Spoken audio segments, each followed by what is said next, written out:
அன்பார்ந்தவர்களே, இந்த வருடத்தில் கர்த்தர் தேவன் செய்த நன்மைகள் ஏராளம். எத்தனை துக்கங்கள், எத்தனை துயரங்கள், எத்தனை வேதனைகள் வந்தாலும் அதிலிருந்து கர்த்தர் நம்மளை பிரித்தெடுத்து நம்மளை பாதுகாத்து கண்ணை இமை காப்பதுள்ள காத்து வந்தார். அது உங்களுக்கு எல்லாத்துக்கும் தெரியும். இந்த நாளை விட தேவன் நம்மளுக்கு நன்மை செய்யும்படியாக நம்முடைய குடும்பத்தை, நம்முடைய பிள்ளைகளே எல்லா காரியத்திலும் நன்மை உண்டாகும்படி, கைது சரி வேலையில் ஆசீர்வதிக்கும்படி, சுகத்தோடு பலத்தோடு இருக்கும்படி தேவன் நம்மளை ஆசீர்வதிக்கும்படி விரும்புகிறார். ஆனால் நம்ம சைடில் நம்ம என்ன செய்யணும், எப்படி இருக்கணும் அப்படிங்கிறத நம்ம தெரிந்து கொள்ள வேண்டும். முதல்ல நம்ம வாயை காத்துக்கொள்ள வேண்டும். அன்பார்ந்தவர்களே, யாக்கோபு 3ஆம் அதிகாரத்தில் சொல்லப்பட்டிருக்கு, நாவு உருவாக்கும் சக்தி அப்படின்னு சொல்லப்பட்டிருக்குது. நாவு உருவாக்கும் சக்தி. இப்போ தேவன் வார்த்தையில் எல்லாத்தையும் உண்டாக்குனாரு, வார்த்தையில் எல்லாத்தையும் என்ன செஞ்சார், படைச்சார். பார்த்துக்கொள்ளுங்க. அப்போ அவருடைய சாயலில் உண்டாக்கப்பட்ட நமக்கும் அவருடைய ஆவி நமக்குள்ள இருக்கிறது. நாம் சொல்லுகிறபடி அப்படி நடக்கும். பார்த்துக்கொள்ளுங்க. தேவன் சொன்னால் அப்படி நடக்கும். அதே போல் நாம் என்ன சொல்லி ஜெபிக்கிறோமோ அது அப்படி நடக்கும். ஜெபத்தில் எவைகளை கேட்பீர்களோ அவைகளை பெற்றுக்கொண்டோம் என்று நீங்கள் விசுவாசித்தால் அவைகள் உங்களுக்கு உண்டாகும் என்று சொல்லப்பட்டிருக்கிறது. நாம் இப்போது ஒரு சில தீர்மானங்களை எடுக்க போகிறோம். என்ன தீர்மானம் எடுக்க போகிறோன்னு கேட்டிங்கன்னா, எதை பேச வேண்டும், எதை பேசக்கூடாது அப்படிங்கிற தீர்மானத்தை எடுக்க போகிறோம். அதுக்கப்புறம் தான் தேவனுடைய வார்த்தைக்கு நாம் போக போகிறோம். அதுக்கு ஆதாரமாக எசேக்கியேல் ஒரு வசனம் தெரியுங்க. எசேக்கியேல் 12:25. சீக்கிரம் எசேக்கியேல் 12:25. நான் கர்த்தர், நான் சொல்லுவேன், நான் சொல்லும் வார்த்தை நிறைவேறும், இனி தாமதி. எல்லாம் சொல்லுங்க, நான் இயேசுவின். எல்லாம் சொல்லுங்க, நான் இயேசுவின் பிள்ளை. நான் சொல்லுவேன், நான் பேசுவேன், அது எனக்கு நடக்கும், அது எனக்கு நடக்கும். நான் விசுவாசித்தேன், ஆகையால் பேசுவேன். நான் விசுவாசிக்கிறேன், ஆகையால் நான் பேசுவேன். அந்த வசனத்தை வாசிருங்க. சங்கீதம் 116 விசுவாசித்தேன், ஆகையால் பேசுகிறேன். அது சொல்லுங்க. நான் சொல்லுங்களா, நான் விசுவாசிக்கிறேன், அதை நான் பேசுகிறேன். எதை விசுவாசிக்கிறேனோ அதை நான் பேசுவேன். அல்லேலூயா.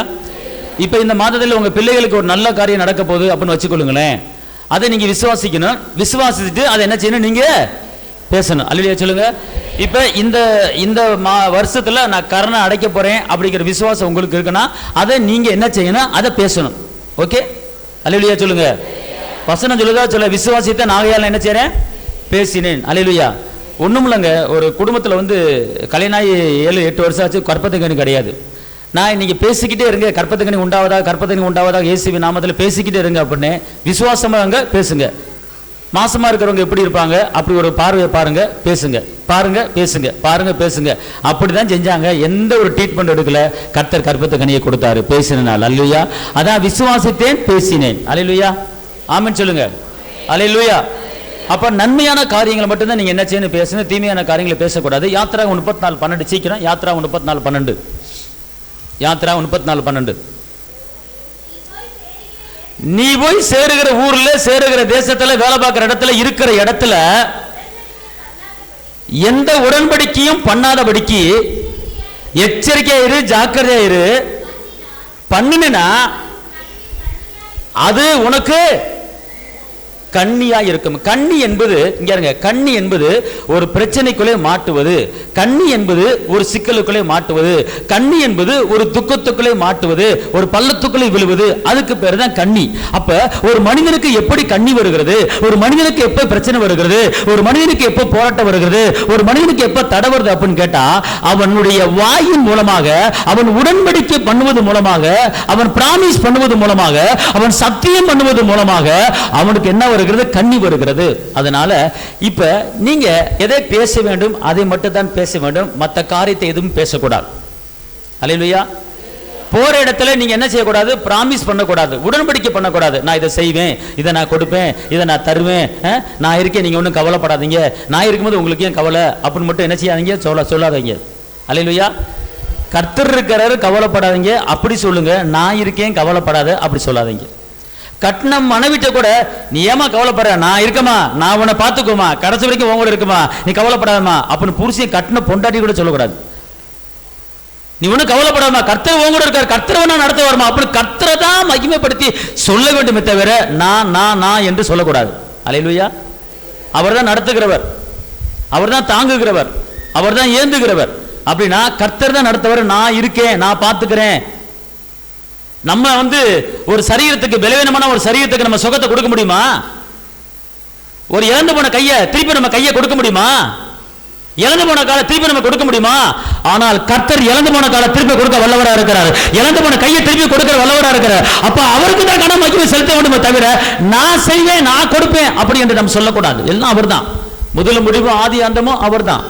அப்படின்னா எந்த ஒரு காரியத்தை எடுத்தாலும், நீங்க எந்த இடத்துக்கு போனாலும், எந்த இடத்துக்கு வந்தாலும், எந்த சொந்தக்காரங்க மத்தியில் போனாலும் நீங்க போய் நான் செய்யறேன், நான் பார்த்துக்கிறேன், நீங்க ஒன்றும் கவலைப்படாதீங்க, இது என் பொறுப்பு அப்படி என்று எந்த ஒரு காரியத்தையும் பொறுப்பெடுத்துக் கொள்ளாதீங்க. அப்படி எடுத்துக்கொள்ளும் போது அந்த வருடத்தில் உங்களுக்கு பிரச்சனை வரும். எந்த காரியத்தை கொண்டாவது நீங்க உடன்படிக்கை பண்ணாதீங்க. உடன்படிக்கை பண்ணுவது பிராமிஸ், நான் தருவேன், நான் கொடுப்பேன், நான் செய்வேன், நீங்க ஒன்றும் கவலைப்படாதீங்க, உங்க பிள்ளை கல்யாணத்துக்கு என்னால் முடிஞ்சதை குறைஞ்சது ஒரு 5 பவுனாவது தருவேன் அப்படின்னு வாய விடாதீங்க. உற்றார் உறவுகள் மத்தியிலும் சரி, சொந்தங்கள் மத்தியிலும், கூட பிறந்தவர்கள் மத்தியிலும் கூட நீங்க என்ன செய்யாதீங்க, பிராமிஸ் பண்ணாதீங்க, உடன்படிக்கை பண்ணாதீங்க. அப்படி நீங்கள் உடன்படிக்கை நீங்கள் பண்ணினால் உங்க வாழ்க்கையில கண்ணி வரும் என்று வேதம் சொல்லுகிறது. கண்ணி என்றால் போராட்டம் வரும் என்று சொல்லுகிறது. அப்படின்னா நன்மையான வார்த்தைகள் என்ன, அதை மாத்திரம் தான் பேச வேண்டும். ஆறுதலான வார்த்தை என்ன, அதை மாத்திரம் தான் பேச வேண்டும். அற்புதமான வார்த்தை என்ன, அதை மாத்திரம் தான் பேச வேண்டும். அதிசயமான வார்த்தை என்ன, அதை மாத்திரம் தான் பேச வேண்டும். விசுவாசமான வார்த்தை என்ன, அதை மாத்திரம் தான் நீங்க பேச வேண்டுமே தவிர வேற எந்த ஒரு காரியத்தை நீங்கள் பேசக்கூடாது. நீதிமொழிகள் 18:7 என்ன சொல்லுதுன்னா, நீதிமொழிகள் 18:7 சீக்கிரம், மூடனுடைய வாய் அவனுக்கு கேடு, அவன் உதடுகள் ஆத்மாவுக்கு கண்ணி. அப்பனா நம்முடைய ஆத்மாவுக்கு எந்த கண்ணியும் என்ன செய்யக்கூடாது, வரக்கூடாது. எப்படி ஆத்மாவுக்கு கண்ணி வருது, எப்படி ஆத்மாவுக்கு பிரச்சனை வருது, எப்படி ஆத்மாவுக்கு பலவீனம் வருது, எப்படி சரீரத்துக்கு பலவீனம் வருது, எப்படி ஆத்மாக்களை துக்கம் வருது என்று கேட்டால் நம்முடைய வாயின் மூலமாகத்தான் ஆத்மாவுக்கு கேடு வருகிறது, ஆத்மாவுக்கு கண்ணி வருகிறது. அப்படி என்றால் இந்த வாயை நாம் காத்துக்கொள்ள வேண்டும். அல்லேலூயா சொல்லுங்க, அல்லேலூயா. அதனால நல்லா தெரிஞ்சுக்கொள்ள, இன்னைக்கு ஏதாவது பரியாசக்கார உட்கார இடத்துல உட்காரக்கூடாது. இன்னைக்கு ஒரு தீர்மானம் பண்ணுங்க, குற்றப்படுத்துகிற இடத்துல உட்காரக்கூடாது, குறை சொல்லுகிற இடத்துல நீங்க என்ன செய்யக்கூடாது, உட்காரக்கூடாது. எல்லாவற்றையும் நீங்கள் விட்டு விலகி ஒரு புது சிருஷ்டியாக, ஒரு புது மனுஷியாக, ஒரு புது மனுஷனாக நீங்கள் வாழ போறீங்க. நீங்க செய்கிற காரியம் எல்லாம் வாய்க்க போகுது.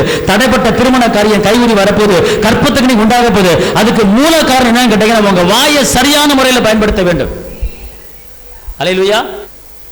2 யோவான் 10:11 2 யோவான் 10:11 ஒருவன் உங்களிடத்தில் வந்து இந்த இயேசுவுடைய வார்த்தையை, அற்புதமான வார்த்தையை, அதிசயமான வார்த்தையை உங்ககிட்ட உங்க வீட்டுக்குள்ள கொண்டு வராமல் இருந்தால் அவனை உங்க வீட்டிலே ஏற்றுக்கொள்ளாமலும் அவனுக்கு வாழ்த்துதல் சொல்லாமல் இருங்கள். அவனுக்கு வாழ்த்துதல் சொல்லுகிறவன்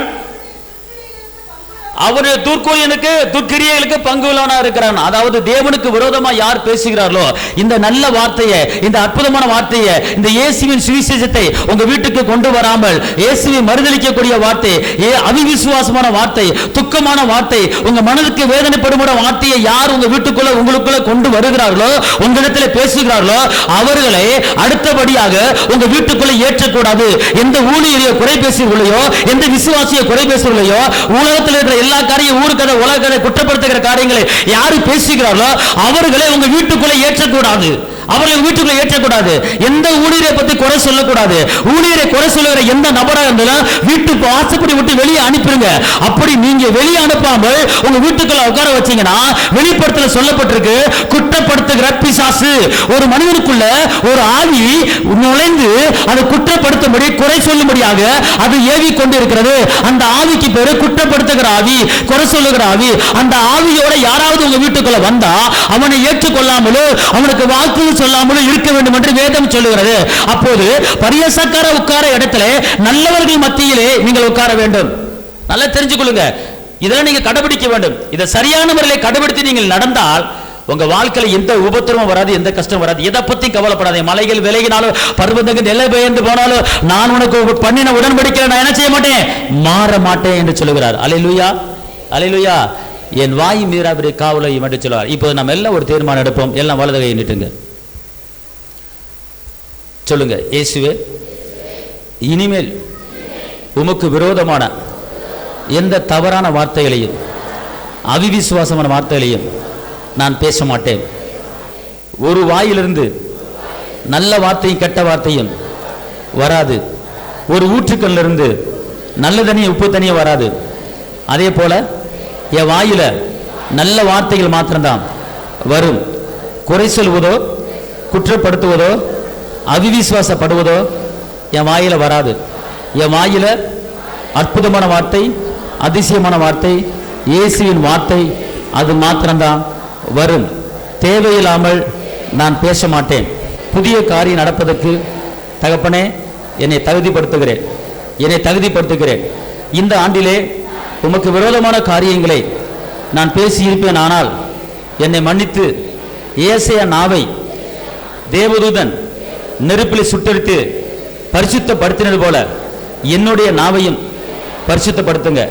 இனிமேல் என் நாவிலே கெட்ட வார்த்தை ஒன்றும் புறப்பட்டு வராது. நல்ல வார்த்தை மட்டும்தான் புறப்பட்டு வரும். விசுவாச வார்த்தை மட்டும்தான் புறப்பட்டு வரும். இதை இயேசுவின் நாமத்திலே நான் தீர்மானம் பண்ணுகிறேன். இயேசுவின் நாமத்தில் பிதாவே, ஆமென். அல்லேலூயா. உறுதிமொழி எடுத்திருக்கிறீங்க, தீர்மானம் பண்ணியிருக்கிறீங்க.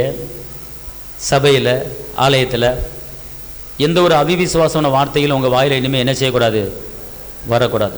அல்லேலூயா, அல்லேலூயா, ஆமென் சொல்லுங்க. அல்லேலூயா. அன்புல எல்லாத்தையும் என்னத்தையும் சாதிக்கணும். நல்லா தெரிஞ்சுக்கொள்ளுங்க. அன்பு சகல பாவத்தை மூடும். அந்நிய பாஷை ஒளிஞ்சிடும், தீர்க்கதரிசனம் ஒளிஞ்சிடும், குணமாக்க வர ஒளிஞ்சிடும். அன்பு மாத்திரம் என்ன செய்யாது, ஒளியாது. அதனால் அன்புல எல்லாத்தையும் என்ன செய்யுங்க, பேசுங்க. நல்ல வார்த்தையை பேசுங்க, அவிவிசுவாச வார்த்தையை பேசாதீங்க. ஒருத்தர் கெட்ட வார்த்தை பேசுகிற நபர் ஒருத்தர் இருக்கிறாரா, ஒருத்தர் குற்றப்படுத்துகிற ஒரு நபர் இருக்கிறாரா, அவர்கிட்ட கொஞ்சம் விலகி ஓரம் கட்டிருங்க. அவரை சேராதீங்க. அப்படிப்பட்ட ஆட்களை நீங்கள் வீட்டுக்குள்ள அவ்வளோ ஏற்றாதீங்க. வீட்டுக்குள்ள நுழைஞ்ச உடனே அவர் இப்படி இவர் இப்படி, அவர் அங்கே போனார் இங்கே போனார் இப்படி 1 hour கதை சொல்லிக்கிட்டே இருப்பார். அந்த கதையை கேட்டுக்கிட்டு நீங்கள் இருக்காங்க. முதல் ஒரு காப்பியை கொடுத்து நீங்கள் போயிட்டு வாங்க, வெளியே வேலை இருக்குது, இடத்த காலி பண்ணுங்க சொல்லி வெளியே அனுப்பிச்சி விட்டுருங்க. ஏன்னா அவர் வந்துட்டாருன்னா உங்கள் வீட்டுக்குள்ள இப்படிப்பட்ட காரியங்களை சொன்னார்னா ஒரு குற்றப்படுத்துகிற ஆவியை உங்கள் வீட்டுக்குள்ள போட்டுட்டு போயிடுவார். ஏன்னா வெளிப்படத்தில் போட்டிருக்கு குற்றப்படுத்துகிற ஆவி அப்படின்னு இருக்கு. அப்போ அந்த ஆவியோட ஒரு மனுஷன் வந்தானா அந்த ஆவியை உங்கள் வீட்டுக்குள்ள போட்டுட்டு போயிடுவார். அதனால அவர் அவாய்ட் பண்ணிடணும். பரியாசக்கார உட்காரத்தில் உட்காராங்கன்னு சொல்லப்பட்டிருக்கு. அவாய்ட் பண்ணுங்க. ஆமென், அல்லேலூயா. நீங்க அவர் சொல்றது மட்டும் கரெக்டாக நீங்க கேளுங்க, அவ்வளவுதான், வேற ஒன்றும் கிடையாது. ஆமென், அல்லேலூயா. இப்போ ஒரு வசனத்தை எடுத்துக்கொள்ளுங்கள். எபேசியர் 5:15-16.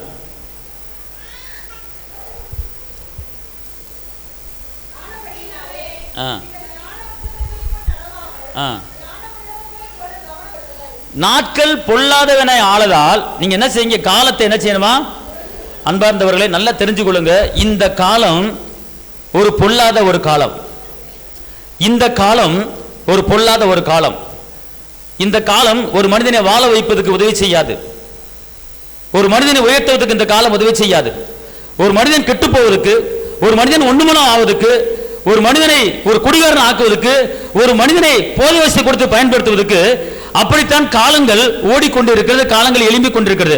ஒரு மனிதன் எவ்வளவுக்கு எவ்வளவு கெட்டு போக வேண்டுமோ அவ்வளவுக்கு அவ்வளவு கெட்டு போவதற்கு உண்டான சூழ்நிலைகள் எல்லாமே இந்த உலகத்தில் என்ன செய்துச்சு, உருவாயிடுச்சு. ஆனால் நீங்கள் அதற்குள்ள பிரவேசிக்காமல் இந்த காலத்தையும் இந்த சமயத்தையும் நீங்கள் பிரயோஜனப்படுத்த வேண்டும். இந்த நேரத்தை பிரயோஜனப்படுத்தணும். நீங்க சாப்பிட்டு வீட்டுக்கு போனீங்கன்னா, வீட்டில் இருந்தீங்கன்னா அந்த நேரத்தை பயன்படுத்தணும். அந்த நேரம் ஒரு பயனுள்ளதான நேரமாக இருக்க வேண்டும். காலத்தை நீங்கள் என்ன செய்ய வேண்டும்? எப்படி போட்டிருக்கு?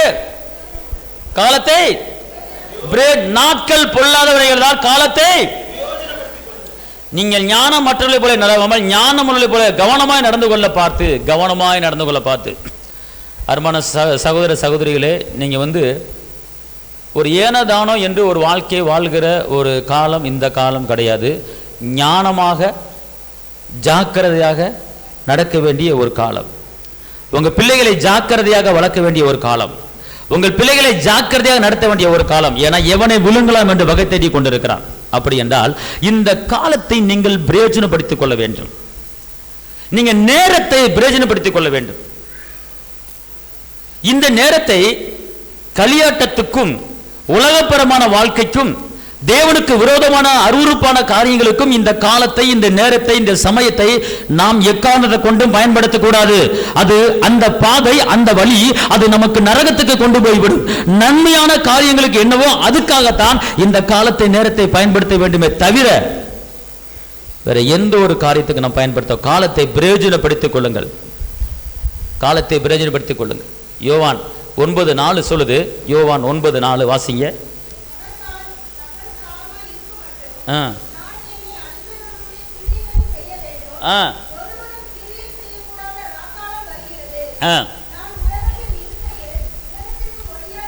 இங்க பாருங்க, அவர் என்ன சொல்றாரு, இந்த பூமியில இப்போது கிரியை செய்கிற ஒரு காலம், இப்போது சுவிசேஷம் அறிவிக்கிற ஒரு காலம், இப்போது அற்புதங்களை பெற்றுக் கொள்கிற ஒரு காலம், இப்போது அதிசயங்களை பெற்றுக் கொள்கிற ஒரு காலம், எழும்பி பிரகாசிக்கிற ஒரு காலம், இப்போது வெற்றி வாழ்க்கை வாழ முடியாத ஒரு காலம், இப்போது ஞானத்தை பெற்றுக் கொள்ளுடைய வாழ்க்கை வாழும், இப்போது கர்த்தர் வீட்டை கட்டார்கள் கட்டுரை பேராசை விருது என்ற வசனப்படி வீட்டை கட்டுகிற ஒரு காலம் இப்போது. ஆனால் இந்த காலத்திலே நீங்கள் செய்ய வேண்டிய காரியத்தை செய்ய வேண்டும். பிள்ளைகளை நல்ல ஒழுக்கத்தோட வளர்க்க வேண்டிய ஒரு காலம், பிள்ளைகளுக்கு நன்மைகளை போதிக்க வேண்டிய ஒரு காலம், நீங்க தொழில பிசினஸ்ல எழும்பி பிரகாசிக்கிற ஒரு காலம். ஆனால் இது போக இன்னொரு ஒரு காலம் வரும் நாட்களில் வரப்போகிறது. ஒரு மனிதனும் கிரியை செய்ய முடியாத ஒரு காலம் வரப்போகிறது.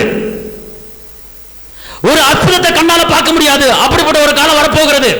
ஒரு அதிசயத்தை கண்ணால பார்க்க முடியாது, அப்படி ஒரு காலம் வரப்போகிறது. ஒரு வெற்றியை பார்க்க முடியாத ஒரு காலம் வரப்போகிறது. ஒரு விடுதலையை பார்க்க முடியாத ஒரு காலம் வரப்போகிறது. சுகத்தின் வல்லமையை பெற்றுக்கொள்ள முடியாத ஒரு காலம் வரப்போகிறது. எழும்ப முடியாதபடிக்கு படுத்த படுக்கையை கடக்கக்கூடிய ஒரு காலம் வரப்போகிறது.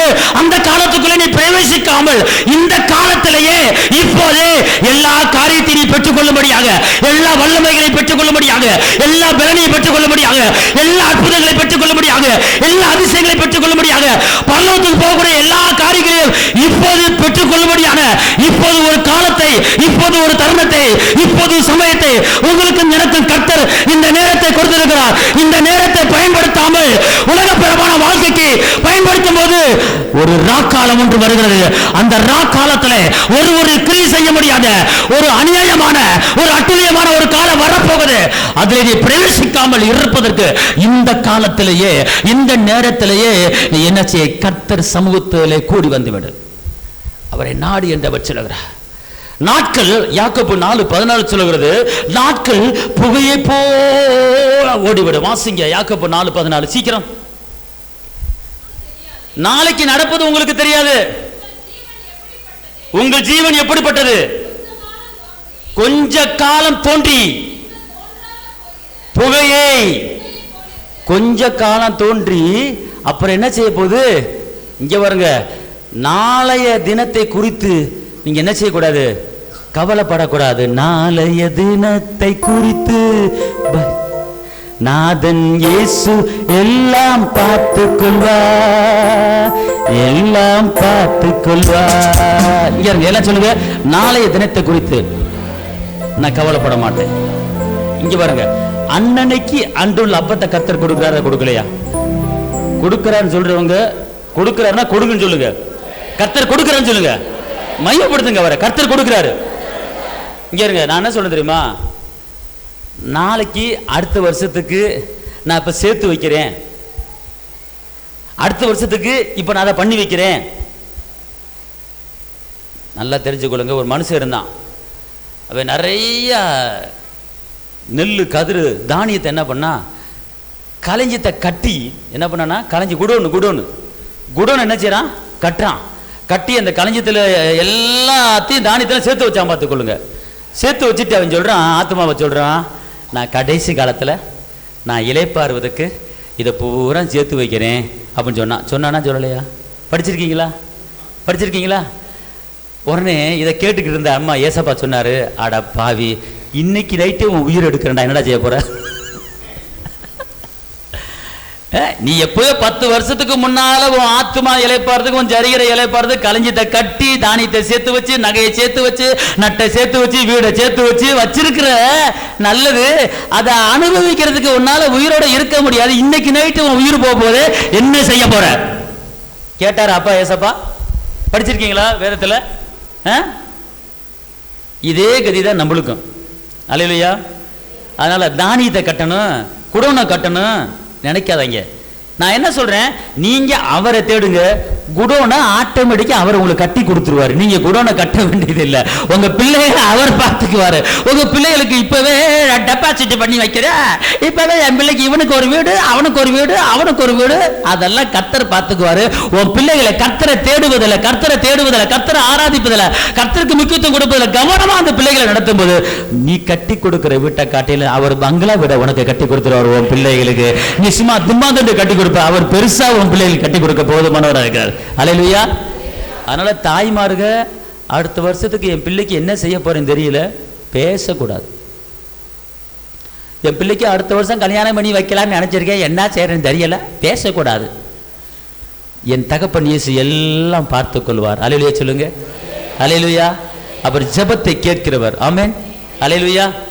அதனால கர்த்தரை தேடுவதற்கு நீங்க இந்த காலம் வந்து என்ன காலம் தெரியுமா? ஆண்டவரை தேடுகிற ஒரு காலங்க, தேவ சமூகத்தில் அமருகிற ஒரு காலங்க, அவரத்தில் அற்புதங்களை பெற்றுக்கொண்டு ஜெபிங்க. நீங்க டெய்லி ஜெபிக்க ஜெபிக்க ஜெபிக்க உங்க ஜெப நேரம், உங்க ஜெப வல்லமை பரலோகத்துல அங்க என்ன செய்யப்பட்டிருக்கு? சேர்த்து வைக்கப்படுகிறது.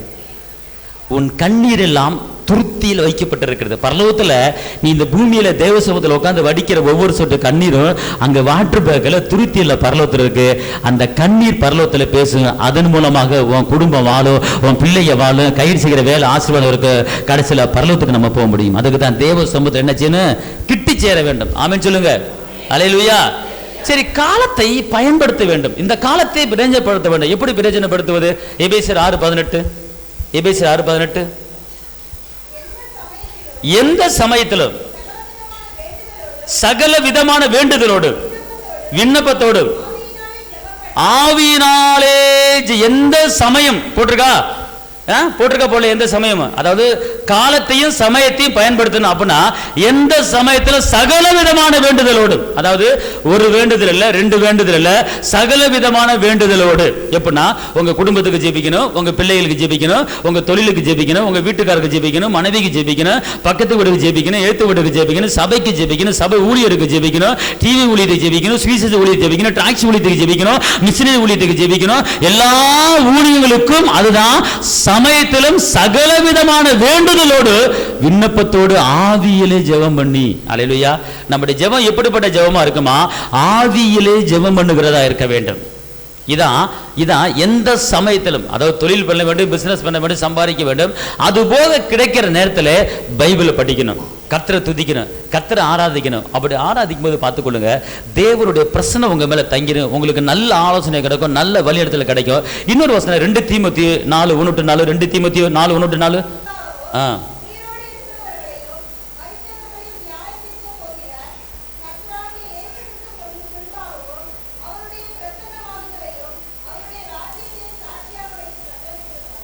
சமயம் வாய்த்தாலும் வாய்க்காவிட்டாலும் ஜாக்கிரதையாய் திருவசனத்தை பிரசங்கம் பண்ணு, எல்லா நீடிய சாந்தத்தோடும் உபதேசத்தோடும் கண்டனம் பண்ணி கடிந்து கொண்டு புத்தி சொல்லு.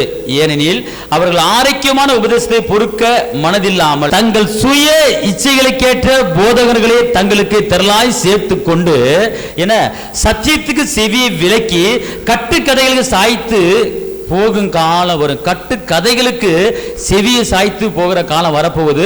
அதுக்கு நீங்க விலக்கி சத்தியத்துக்கு மாத்திரம் தான் செவியை நீங்கள் என்ன செய்ய வேண்டும்? சாய்க்க வேண்டும். சத்தியத்துக்கு மாத்திரம் தான் செவியை சாய்க்க வேண்டும். அப்படின்னா என்ன அர்த்தம்னு கேட்டீங்கன்னா, இப்போ வரப்போகிற காலம் வந்து பார்த்தீங்கன்னா ஒரு பயங்கரமாக இருக்க போகிறது. இப்போ இருக்கிற காலத்தை காட்டிலும் வரப்போகிற இந்த புதிய ஆண்டிலே நீங்கள் இப்போவே எடுத்துக்கிட்டிங்கன்னா அநேக பாவங்கள் பெருகுவதற்கு என்னென்ன காரியங்கள் இருக்கிறதோ அதுதான் இப்போ பெருகி கொண்டு போகுது. ஏன்னா நம்ம செல்லுலேயே எல்லா காரியமும் வந்துருச்சு. பார்த்துக்கொள்ளுங்க, நன்மைகள் அதிகமாக இருக்குது, ஆனால் தீமைகள் தான் அதிகமாக பெருகிட்டு போகுது. பாவத்துக்குள்ளே வழி நடத்துறது தான் அதிகமாக பெருகிட்டு போகுது. நன்மையில வழி நடத்துற அதிகமாக பெருகுவது கிடையாது. பார்த்துக்கொள்ள, அதுக்கு தடை வருகிறது. இப்போ இயேசுவின் சுவிசேஷத்தை டாக்ஸ் கொடுக்க ஊழியத்துக்கு நம்ம கிராமங்களுக்கு போகிறோம், போக முடியல, அதுக்கு தடை வந்துருச்சு. இதை ஒரு தீமை போய் பண்ணுங்க, தடை வராது. அப்புறம் நன்மை செய்யறதுக்கு தடை வருகிறது, தீமை செய்யறதுக்கு தடை இல்லை. இந்த காலம் பொல்லாங்குழுகளை கடக்கிறது. அப்ப நம்ம எப்படி இருக்கணும், எப்படி நடக்கணும், நம்முடைய சந்ததி நல்லா இருக்கணும், நம்ம பிள்ளைங்க நல்லா இருக்கணும், கர்த்தருக்குள்ளே நம்ம குடும்பத்தை வளர்க்கணும், ஆவிக்குரிய ஜீவிதத்தில் எழும்பணும், ஆவிக்குரிய ஜீவிதத்தில் பிரகாசிக்கணும். பார்த்துக்கொள்ளுங்க, அதுக்கு தான் எப்படி நடக்க வேண்டும் என்று நீங்களை கற்றுக்கொள்ள வேண்டும். நல்ல உபதேசம் இருக்கிற இடத்துல நீங்க இருக்கணும். அவிவிசுவாசமான உபதேசம் இருக்கிற இடத்துல இருக்கக்கூடாது. பாவத்தை உணர்த்துகிற உபதேசத்தில் நீங்க இருக்கக்கூடாது. உலகப்பிரமான காரியத்தை பேசுகிற இடத்துல நீங்க இருக்கக்கூடாது. அற்புதமான அதிசயமான இயேசுடைய சுவிசேஷம் அறிவிக்கக்கூடிய இடத்துல மட்டும்தான் நீங்க இருக்க வேண்டும். அப்படித்தான் இருக்கும்போது உங்க வாழ்க்கையில் ஒரு பெரிய மாற்றத்தை ஆவிக்கேற்றபடி நீங்கள் என்ன செய்யணும், விதைக்கணும். பார்த்துக்கொள்ளுங்க. கலாத்தியர் 6ஆம் அதிகாரம் 9-10. கலாத்தியர் 6 நான் முடிக்கிறேன். கலாத்தியர் 6 9-10. ஆ ஆ ஆ ஆ ஆகையால் நமக்கு கிடைக்கிற சமயத்துக்கு தக்கதாக யாவருக்கும் விசேஷமாக விசுவாச குடும்பத்தார்களுக்கு நன்மை செய்ய கடவும். நன்மைகளை என்ன செய்ய வேண்டும்? இங்க தன் மாமிசத்துக்கென்று விதைக்கிறவன் மாமிசத்தினால் அழிவை அறுப்பான். ஆனால் 8ஆம் வசனம், ஆவிக்கென்று விதைக்கிறவன் ஆவினாலே. 8ஆம் வசனத்தை வாசிங்க ஒருத்தர்.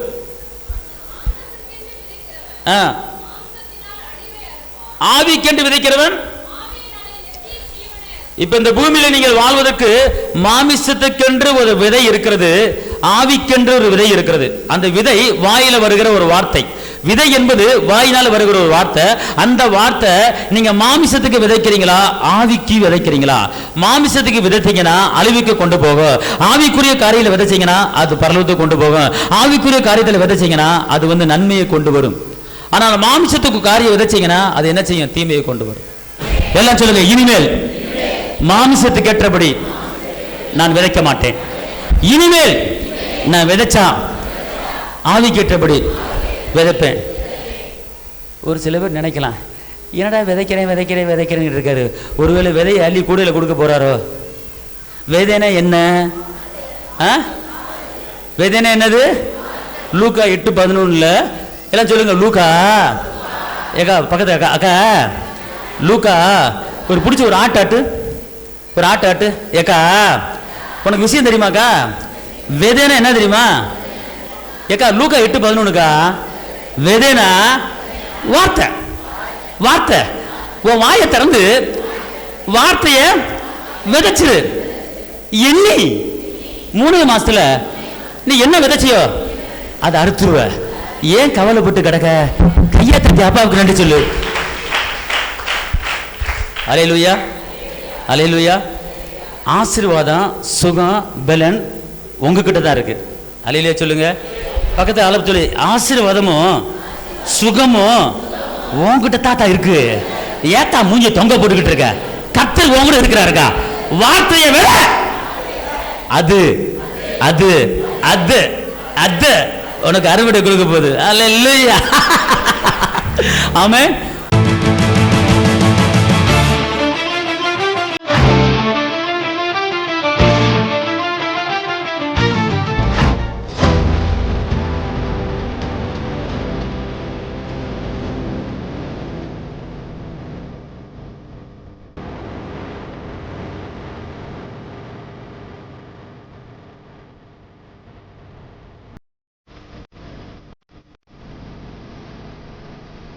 உங்கள் வாழ்க்கையில் போராட்டமா, கண்ணீரா, வேதனையா? இயேசு உங்களுக்கு அற்புதம் செய்வார். எங்களோடு இணைந்து கர்த்தரை ஆராதிக்க உங்களை அன்புடன் அழைக்கிறோம்.